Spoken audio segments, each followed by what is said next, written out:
C'est une situation qu'on ne connaissait pas, que porte à notre connaissance un collectif. Donc des communications de copies d'écran qui montrent des échanges bien sûr à nature sexuelle entre un majeur et une très jeune mineure.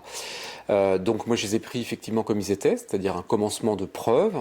Et l'enquête qu'on a réalisée et l'interpellation de l'auteur nous a permis de confirmer effectivement les soupçons.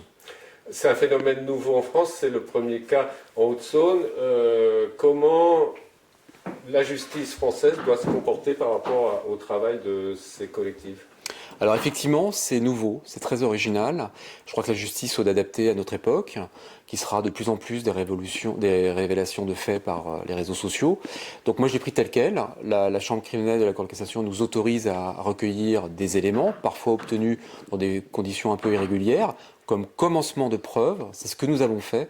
Et effectivement, je crois que l'enquête l'a confirmé. Ça nous a permis d'identifier effectivement une personne attirée par les mineurs. C'est-à-dire que là, vous travaillez sur le matériel saisi et en essayant de voir s'il y a d'autres cas, et comme vous dites, commencement de preuve, et maintenant c'est vous qui prenez le relais du travail d'enquête.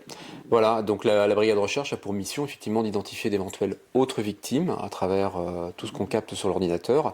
Et puis il y a également une expertise psychiatrique qui est diligentée effectivement par rapport à cette attitude et à l'attirance de cet homme pour les plus jeunes. Il y a un danger qu'en France, ça devienne comme dans certains pays anglo-saxons, où on jette en pâture des noms de personnes, où il y a des règlements de compte qui peuvent se faire enfin, de manière un peu sauvage. Oui, alors j'appelle tout le monde à la vigilance. Le bon comportement, c'est de signaler ce type de fait à la plateforme Pharos du ministère de l'Intérieur avec des enquêteurs spécialisés.